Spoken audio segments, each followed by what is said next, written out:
Hello, everybody, and welcome to the Pink Table Talk. I am your host, Maria Reed, and we are back with another great episode. We took a little break, but we're back with new episodes today, and I can't wait to get started with these two lovely ladies that we've got on today. We've got a great topic. I know you've probably seen the promotion. It is entitled, Why Am I Not Married? I know we have the movie by Tyler Perry, why did I? What's the movie, y'all? Why did I not get? Why am I married? What's the name of it? Y'all tell me. Why did I get married? Why did I get married? Look, I forgot already. Why did I get married? But today we're talking about why am I not married? That's a question that a lot of people ask, singles, and sometimes we ask ourselves, and we're going to talk about it today. Got my girlfriends with me, and both of them, check this out, y'all. They're both named Kim. So I'm going to say last names today more than I normally do because of the two Kim, but I'm so glad to have them with me. We got one of them, both of them are natural. One of them got the straight hair, and one of them got her hair in its natural state today. So I'm gonna introduce the straight hair Kim real quick. She is what my mom calls her Mississippi Kim. She's on with us today. She's originally from Greenville, Mississippi. Good people. She went to school at Mississippi Valley State. Got her bachelor's there. Got a master's from Jackson State, HBCU, and she's resided here in the Atlanta area for over 8 years. She's just an awesome person over the singles ministry at House of Hope Atlanta, does so many great things within the community, and we are glad to have her on today. Oh, and she has a son named Roderick, who is an adult. She looks young, but she has a son. I'm not going to tell y'all his age. He's an adult. But anyway, so glad to have her. Would you all welcome Miss Kimberly Grayson? Hey, Kim. Hey. I'm so glad to have her with us today. And our next Kimberly that's on today, she is a graduate of Valdosta State University. She is I don't want to say a military brat, but a military child uh, from the family of Angela and Leslie Lake with her two brothers. Great family, great people. We graduated, well, I graduated ahead of her. We went to Valdosta State. She majored in video production, worked 12 years at Fellowship Bible Baptist Church in Warner Robins as the media director.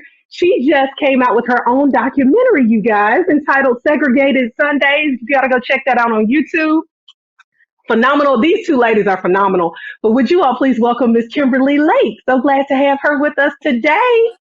I'm glad you're here. I'm so glad y'all are here. And I think the two of you all are really going to bring some enlightenment to this subject. If you're just tuning in, y'all, we are talking about why am I not married? So if you got single girlfriends, tell them we're on.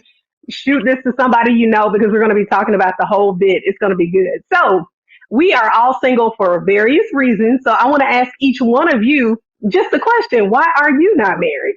And I'll start with you, Kim Grayson. Why aren't you married? I think it's for a variety of reasons. Um, Uh huh. for a long time, I didn't want to be married. I didn't want to be in a serious relationship after my son went to college because I Mhm. was a teenage mother. And for most of my adult life, every decision I made, everything I did was about somebody else. I had to be mindful of another person, how it's going to affect that other person. And once he became an adult, I did not want to be married or did not want to be in a relationship because I wanted It to do makes what sense. I wanted to do without being accountable to somebody else, without having to consider somebody else's Mhm. feelings. And in the midst of that, I think I became very selfish and self centered when it comes to connecting with somebody else. So it took Mhm. me a minute to come to that realization about myself. You know, I had to do some self awareness. Um, and then I tried relationships after that, and they weren't working. So I had to go back and do another self check because I had to figure out what was going on that I could not be in a relationship. And so at that point, I Mm. decided I really didn't know what I wanted in a relationship. I thought I knew what I wanted, Okay. but then when I would seek certain things and get what I wanted, then that wasn't what I wanted. So it's a lot of reasons. And now I've become so busy. My life has become extremely busy. Mhm. And So it's been kind of hard getting out, mixing and mingling. And then with the pandemic, it has made it worse. But before then, but Yeah. I think, and there are several other reasons that I can't think of off the top of my head. But I get it. I get it. And I'm sure it's a lot of women who are watching like you know, you raise your kids, you got a routine going, you got everything popping the way it pops. It's been popping that way for a long time. So it's like if I bring somebody else in, it's gonna be a little different. So I like that. Look, I'm like Kimberly Lake. What is your take on that? Why are you not in your mindset? Why are you not married? I think for me, it's just a tad bit different. I think it's just a timing Hmm. issue with me. I think the goals that I have and I believe the purpose God gave me, it would have been hard to Hmm. kind of pursue it married and with children, being with somebody. Right. So looking back, I really think it's a timing issue and not like, because sometimes you think like, is something wrong with me? Like, what's going on? Because you do want to get married, Hmm. but for me, I just really think it was a timing issue. That makes sense. I can agree with that. And while we're talking about that, I know, and this is just from my own standpoint, with our culture, sometimes as we get older, it's kind of I can tell when I was in my 20s and people would ask me, "Oh, you're single?" They'd be like, "Oh, girl, that's right. You travel, you do whatever you want to do." Then when you get in your 30s, they're like, "Okay, well, God's gonna send you somebody. It's working okay." Then late 30s, early 40s, it's like, so what's going on? It's almost like they want to say, "What's wrong with you?" They say it in different ways, Right. but it's like, and the thing about it, as a woman, they say that to me, but my brother, who is a year and 9 months away from me in age, he's single, no children. And when people find that out, they start dapping him up. They like, it's almost like he escaped from getting married.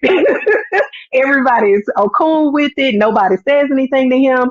So in our culture, do you all feel pressure about marriage? Like the looks and how people will say, and of course you can't always go off of what people say, but do you feel any kind of pressure? And I'll start with you, Kim Lake, about that.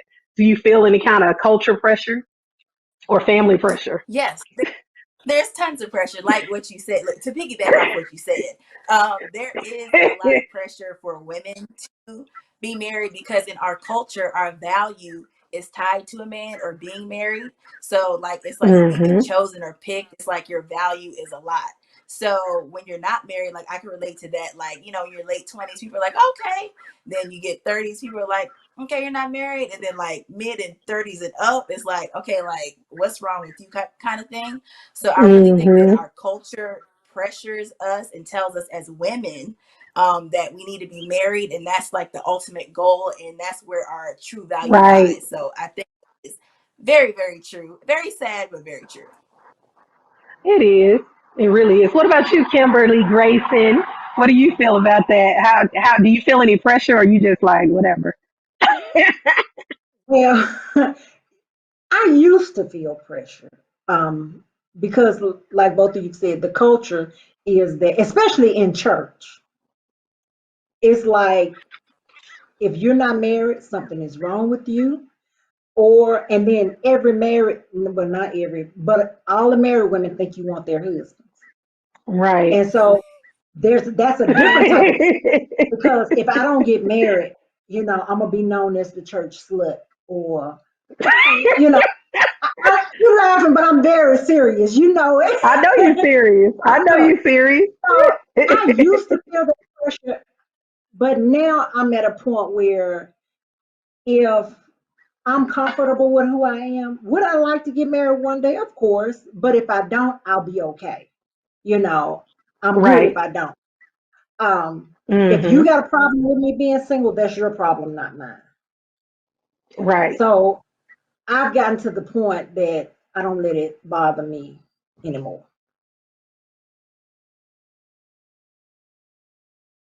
I want you to talk to us about what your experience is like as a millennial in the entertainment industry. I would honestly say that my gender probably played more of a factor than my age did. She's a female, so she probably don't really know, or she probably can't really, and so then they will just write me off. But we got that together.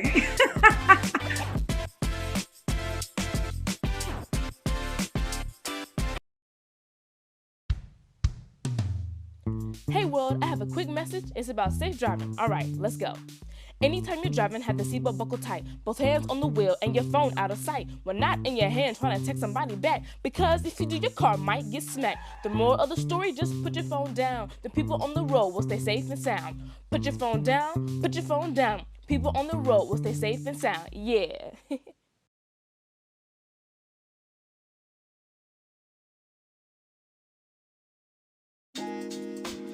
This is for more than people with just anxiety. Yes, absolutely. Help us. Who is this for? This is for anyone that wakes up every morning and needs grace and mercy, which is in the form of our breath. And a lot of times we breathe from a very superficial place. That means we don't allow ourselves to get into the depths of who we are. So when we breathe superficially, that means that we're not expanding our lungs. There's healing there. It works twofold, from a spiritual standpoint and also from a physical standpoint. We must keep breathing to live.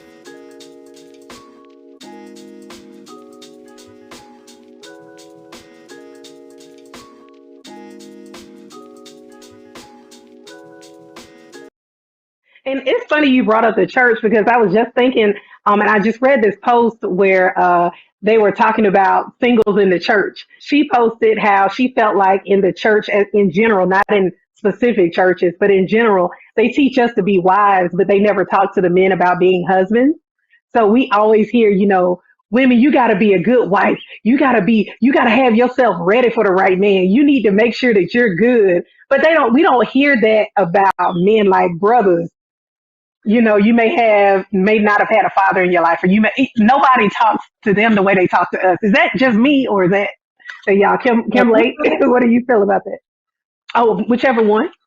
Thinking back, like being a young girl, growing up with dating or talking about sex, it was always like women focused. Like, you keep yourself pure, you do this, and then like as you get older, like we're the ones that look at dating shows and read dating books because it's like our culture like grooms us to be wives and like mothers. But for men, it just like, how many men's conferences or men's books or the male versions of a Steve Harvey or Tony Gaskins, like I really can't name them that are targeted for men. So I think that's true. And I really think, the men need to be the ones getting to schooling for real, because that's who's going to lead the family anyway. So, like, come on now. We need to grow. So it's sad, but hopefully, things will start changing because people are starting to talk about that. So hopefully that'll change. I agree. What about you, Kim Grayson? Well, I think you're absolutely right. And like the other Kim just said, men are not taught that they should be good husbands and good fathers and good leaders. They're not taught that they should be great protectors and providers. Well, it's not as big a deal. I won't say they're not taught, because a lot of them are taught, but it's not as big a deal in the church as it is for a woman. Right. Everything she should do, what she should say, how she should dress, how she should look. And if you don't do this, you're not going to get a husband. Like, it's almost like they make you feel like a husband is the ultimate ticket to heaven. Right. Like, if you don't have a husband, you can't get there. So, yeah, I think you're right. And if you're watching and you got comments about this, I know y'all are like, that's right. Go ahead on and comment in there. Let us know how you feeling about it too. I would love to read that. And if you're watching, let us know where you're watching and tuning in from as well. The next thing I wanted to talk about is being picky and having standards, because I've been told I'm picky. Even my father told me I was picky. But in my opinion, I like this, I like that, and I don't like this, I don't like that. So I'm ready to just get what I like. And I guess I've just been very decisive. I don't feel like it's pickiness, but y'all know me, so y'all might feel that way too. But anyway, so two of you all, what do you all feel about picky and standards? Whichever one wants to go first. Well, I'll say there is a difference between being picky and being standard. And I'll just take some of my issues. requiring a man. I already know this is going to be You know funny. me. When I go on a first date, the first date question is, do you believe in Jesus Christ? If your answer is no, that's the end of it. That's a standard. But if I go on a first date and I don't like the way your clothes fit you, that's picky. If your swag ain't on 10, and your swag ain't on 10,000, that's picky. Standards are things, to me, are things that should be embedded in a person. When am I making sense? No, it makes To me, sense. a It makes standard sense. is something that I require, that I want in a person that's already in them, not something that I can groom them for. To me, Right. picky issues are things that I could possibly groom you for. That's my version of it. Gotcha. Okay. What about you, Kim Lake? Yeah, so I agree with Kim. I think when you have standards, I say that's like a non-negotiable. So like I'm a Christian, so I need to be with somebody that's a Christian. I want to have children, so I need to be with somebody that wants to have children, I should say, excuse me. There's certain standards that you have that you shouldn't like give up on because they're like true to you. But as she said, there's picky because like I have literally had conversations with women where I'll be like, so they'll like for height, for instance, they're stuck on a specific height. So like I said, so if a guy is everything you want and he ain't 6'3", he's 5'10", like would you talk to him? And it's like, well, he ain't everything I want then. So I'm like, okay, like stuff like that, like that's being picky to me. So and I think like she was saying about the clothes or like Steve Harvey or Russell Wilson, like pre their wives, like their fashion just wasn't on point. Right. But Marjorie and Sierra, like, got them together. So I think as long as you have those core values and things that you really need in a partner there, then the other things can be like changed, So you ain't gotta be picky. Just keep your standards and then, what can be changed, you can work on like a house, have a little fixer upper. So Yeah. Yeah. As long as you got that good foundation, that's what we're looking for. The right. foundation got to be, you don't want nobody that's, you just got to have the core values got to be good. And, you can change out a window or, the shrubbery or something if you're cleaning up. You can do that, but we can't be repaving a whole driveway and digging up and all that. No. But yeah, thank y'all for that. The next thing I want to ask, I know the two of you have different personalities. Kim Grayson is more of an extrovert, in my opinion. She's kind of an introvert, extrovert, depending on who she's with. But the way she's out all the time, she's an extrovert. And Kim Lake is more of an introvert. So I know your personalities. And I'm gonna start with this with Kim Grayson. She'll call me and say, "Hey, we going and we doing this and we doing that." Da, da, da, da, da. How do you remain out and open? Say it like going out and doing things when you get into a routine. I know you talk about being busy. Because I am very, very busy, I consider myself an excellent manager of my time.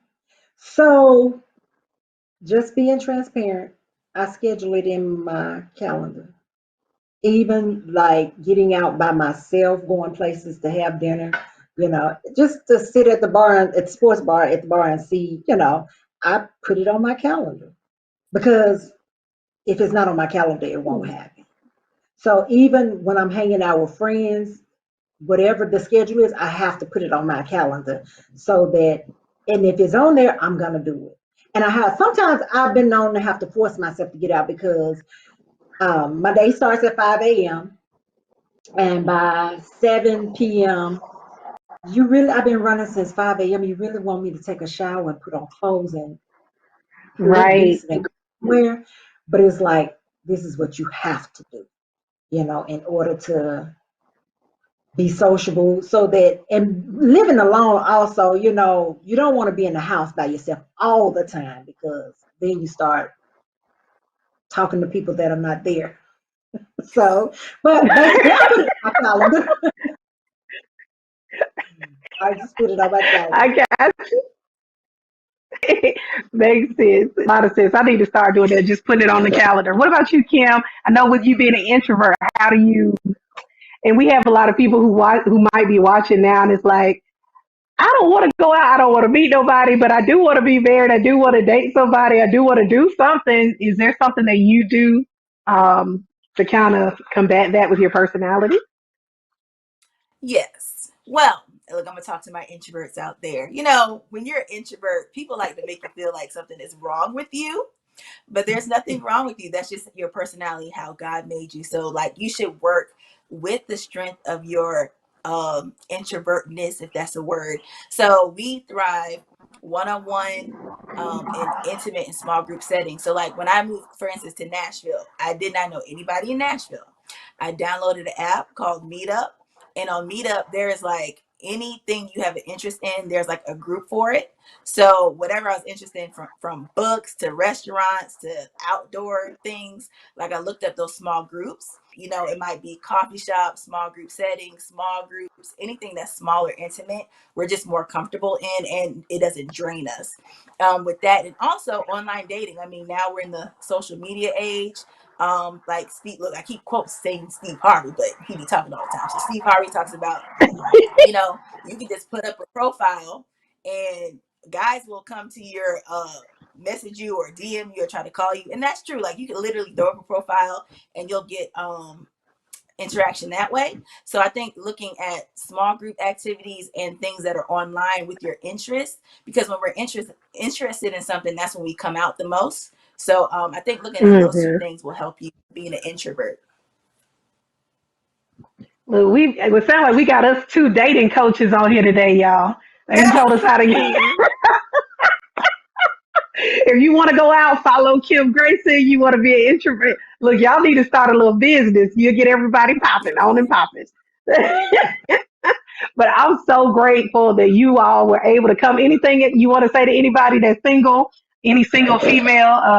And I'll start with you, Kim. Like any encouraging words that you want to give to somebody today about being single. Well, being single is not a curse. You are whole.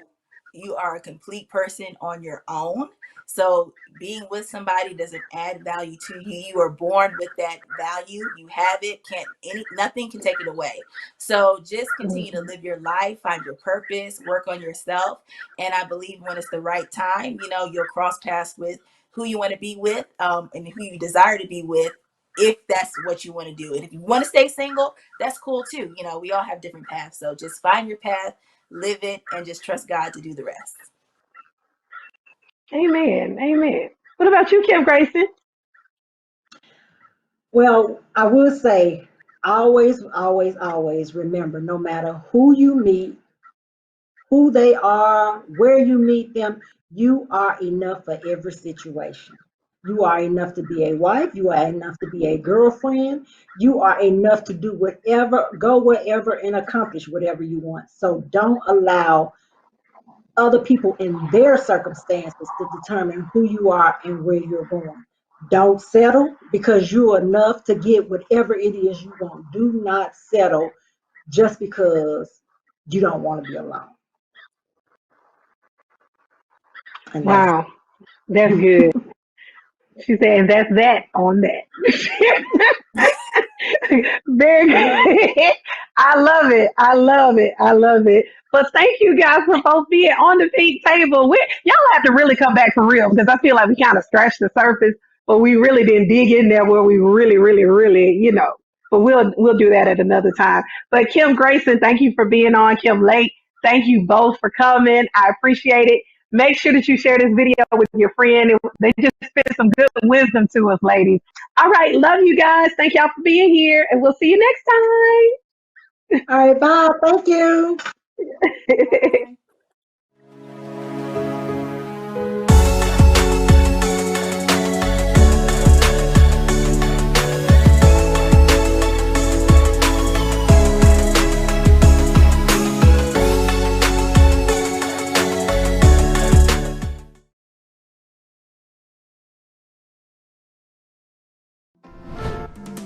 Every couple argues, fights, has disagreements, but that disagreement does not give you the license to kill.